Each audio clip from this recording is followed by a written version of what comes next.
This is another clip from the You Can't Ask That program, Muslims. This one asks the question, do you secretly support terrorism? They of course say no, but I have some documentation that says at least some Australians do. With that said, let's get to it. Question? Do you secretly agree? Oh my goodness, how can somebody even ask this question? Do you secretly agree with terrorists? Oh my God, that is too funny. No, we never ever agree with terrorists. You both look old enough to have children. Let's say they're going to the punch bowl school system. What would you think of this? I found out about this story from a video Sargon of Akkad did a day or so ago.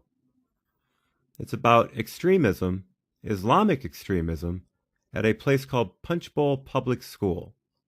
Getting to the header, students are showing signs of extreme radicalization as early as year 5, including threatening to behead teachers, bullying peers into reading the Quran, and even demanding the Syrian flag be put up in the classroom. So if this is true, where are these kids getting it? From home? From the imam at the mosque? From unfiltered content on the internet? Either way, there's a disconnect here between being a good Australian and being a good Muslim, it seems. Documents obtained by the Daily Telegraph reveal how frightened teachers at Punch Bowl Public School have resorted to making formal complaints over fears of religious violence inside the classroom. It's also understood at least 3 teachers have taken stress leave, received counseling, or been paid compensation because of bullying from Islamic students. You don't get paid compensation on a rumor, folks. You've got to have documentation or some other eyewitnesses to back you up. This morning, the Secretary of the Department of Education, Mark Scott, told Ray Hadley on 2GB, that's a news show, that there was a meeting with senior police yesterday and officials would be heading to the school along with police this morning. Now, just to tie this together with the rest of Punch Bowl, the primary school is a feeder facility to Punch Bowl Boys High, which has been at the center of a political storm after former principal and Islam convert Chris Griffiths was sacked when he refused to implement the state government's de-radicalization program. There are official complaints, as here in August 2014, where an incident was described by a teacher saying 2 students were kicked out of class for being repeatedly uncooperative and disruptive. They were placed in timeout when they began audibly chanting the Quran in Arabic. The concerned teacher says they could give no explanation of their behavior. In an October 2014 incident, a teacher describes how a student was being bullied when his peers told him he was betraying his religion by not going to Muslim scripture. An earlier incident that year says a group of boys stood around a girl and called her horrible names like dog. Worst of all, there's a teacher who's only known as Mrs. A, who came out with the disturbing revelations about this activity. And she reveals nightmare experiences, including death threats from Islamic students. Mrs. A said she was forced to leave the public education system after students in year 5 threatened to kill her family. She claims multiple complaints to the Department of Education were simply dismissed. And here's some of the behavior that has been described. Students act out beheadings and throat cuttings, demands for flags, in one instance the Syrian flag, to be put up in the classroom, surrounding teachers and chanting verses from the Quran at them, threatening teachers and their families, abusing their teachers verbally and in writing, Muslim parents taking the side of their kids against the teachers. Well, that would be normal behavior in some societies, but I really think when I went to Catholic school, my parents did not side with me when I got into it with the nuns. It was them against me, and boy, was it brutal. And lastly here, non-Muslim teachers forced to eat halal food. So these kids aren't on the path to terrorism at all. They're going to grow up to be good, civic-minded Australians, aren't they? In the interest of full disclosure, I looked at the other side of this story. Here's an article in The Australian entitled, "Parents Back Punchbowl Public School as Place of Tolerance and Diversity." Parents at Punchbowl Public School in Sydney's southwest yesterday angrily rejected claims it is a hotbed of junior jihadi Islamic extremism, saying media reports suggesting students as young as 10 issued death threats against a teacher's family were overblown, inflammatory, and counterproductive. Okay, they didn't say they were false. They just said they were overblown. And of course they were inflammatory.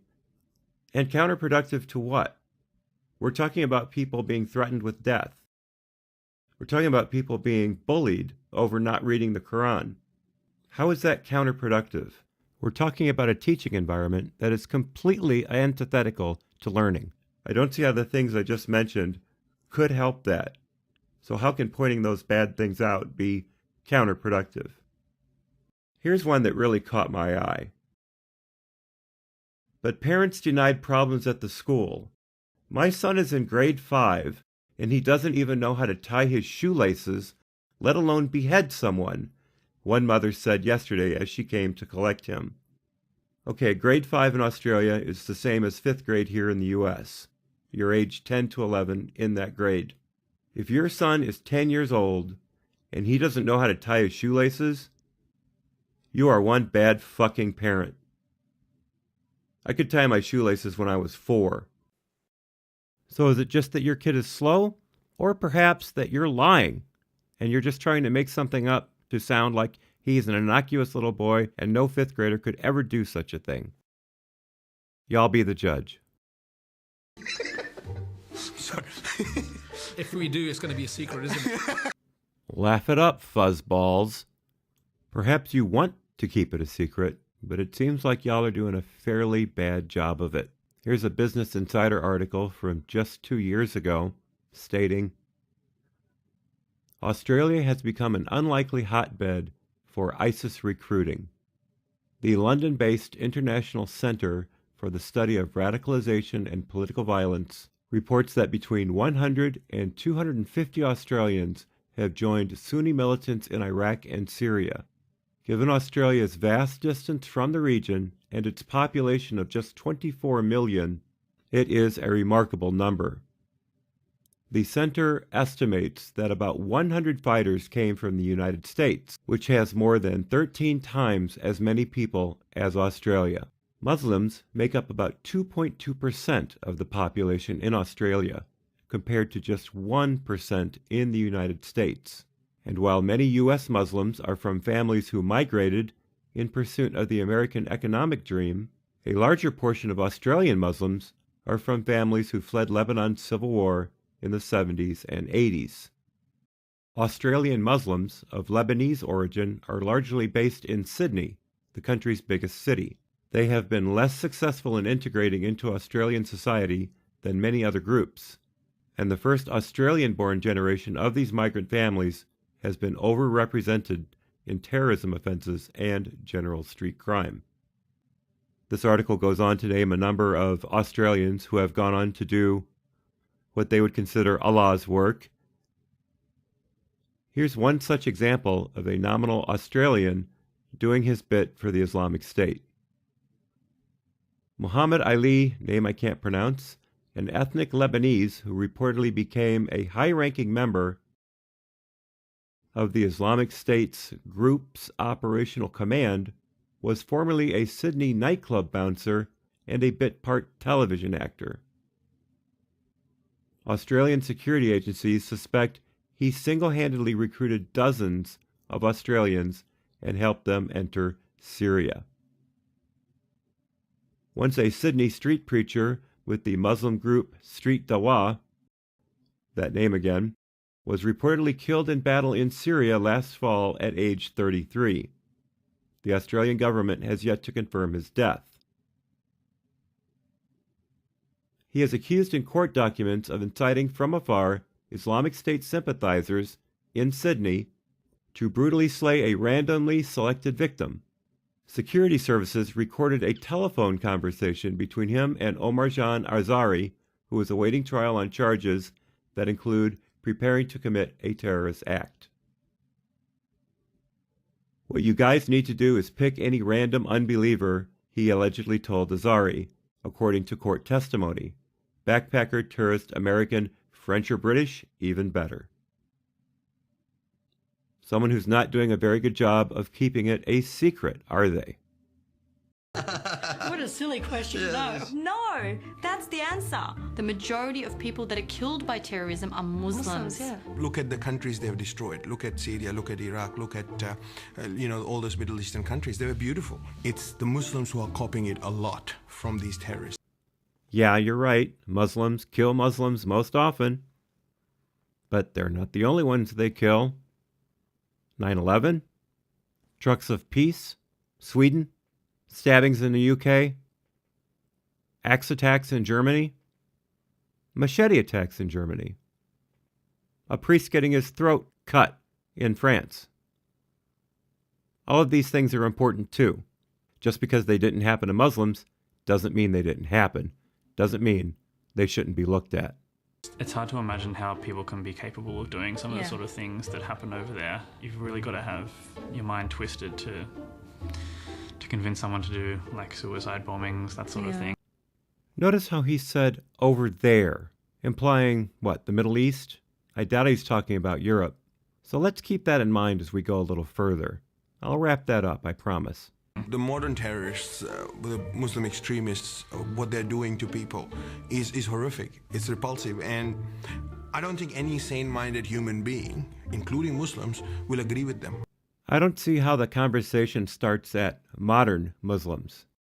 Muslims have been terrorizing anyone they come in contact with, including other Muslims, since the 7th century. Islam has not progressed since then. In fact, it's gotten even worse.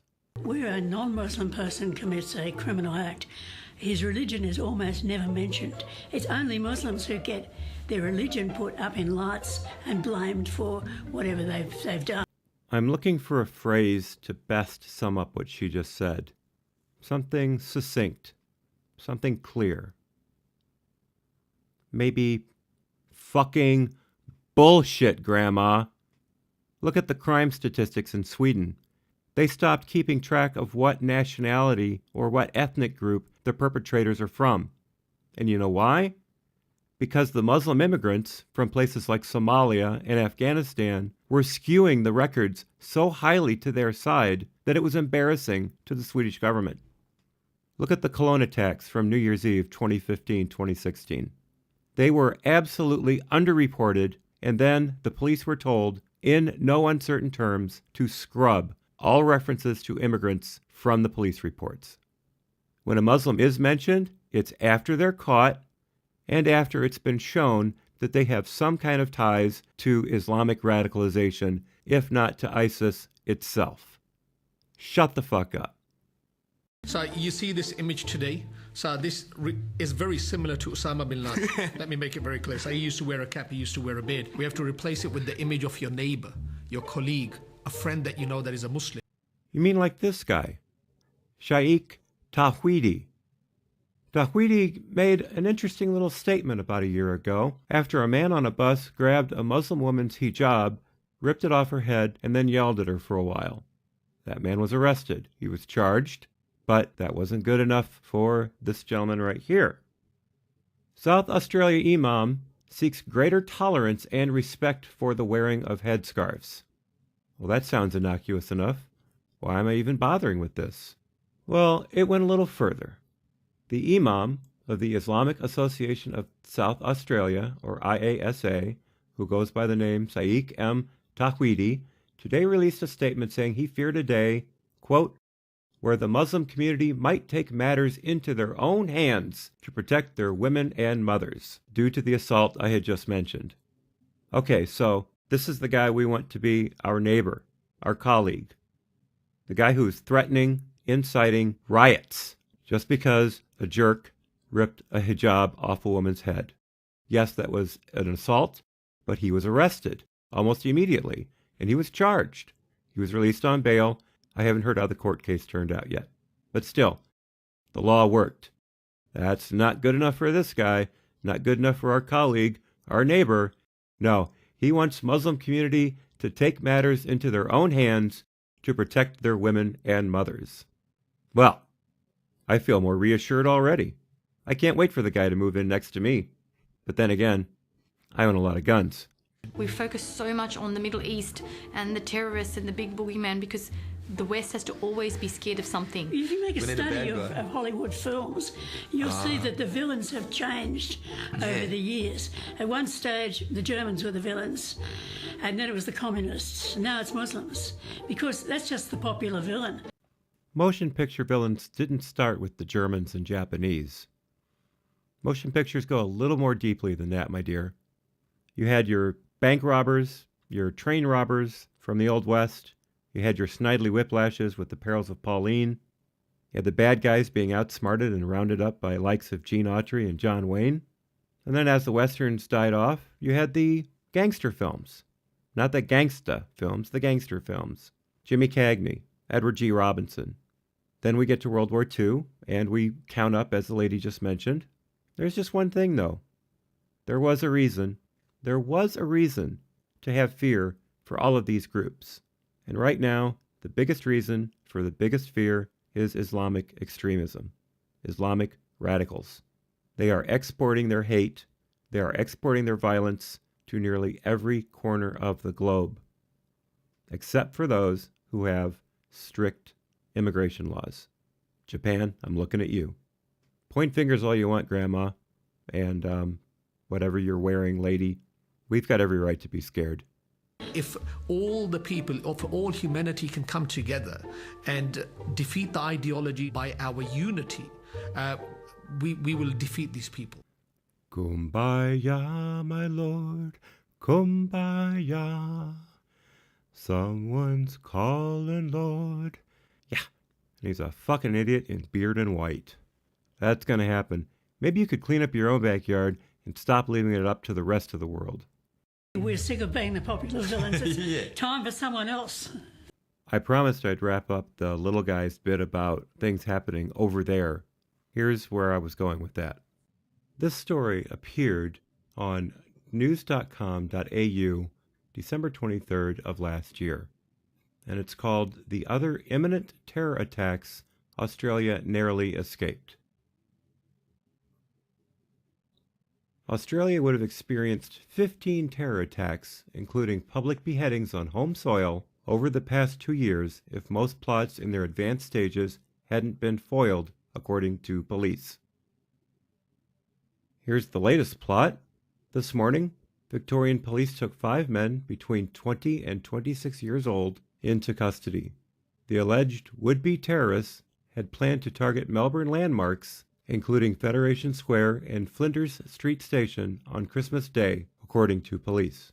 The suspects, believed to have been inspired by Islamic State, are expected to appear in court later today, charged with acts in preparation of a terrorist event. Terror attacks that police were unable to stop include the Lint Cafe siege in Sydney, in which manager Tori Johnson and mother of 3 Katrina Dawson lost their lives. The killing of police accountant Curtis Cheng by 15-year-old schoolboy Farad Khalil Mohammed Jabbar in Parramatta, and the non-fatal stabbing of Wayne Greenhall, I think I'm pronouncing that right, in Minto last month. In Victoria, Newman Hayter, 18, attacked 2 police officers with a knife outside the Endeavour Hills police station before being shot dead in September 2014. 23 people have been convicted of terrorism offences in Australia in the last 4 years, according to Australian National Security. Let's take a look at some of these plots. Behead a member of the public in Sydney, October of 2016. Detonate explosives in Melbourne, August of last year. Stab a New South Wales police officer to death, June of last year. Acquire firearm and shoot civilians in Sydney, May 2016. Behead a police officer and shoot civilians on Anzac Day, which is the Australian and New Zealand version of Memorial Day. And the one that started 2016 off, target Parramatta, Westfield. And those are just the ones from last year. As I scroll down, you can see there are others which occurred in 2015 and 2014. You may have noticed the ages of those involved. Pretty much all teenagers, except for a few who were involved in the December 2016 planned attack. These are the first and maybe second generation Australian Muslims who have come into their own. Gosh, I wonder who's teaching them all this. I wonder indeed. After stories like the Punch Bowl School with 10-year-olds, you have to wonder what exactly is going on with the Muslim children of Australia. Not all, hashtag not all, but certainly enough to be noticed. We'll leave it there for now. I think I can get one more video out of this program. We'll have to see. I've done a little legwork, and I think it will pay off. Until then, be well, and as always, thank you for your attention. Yeah!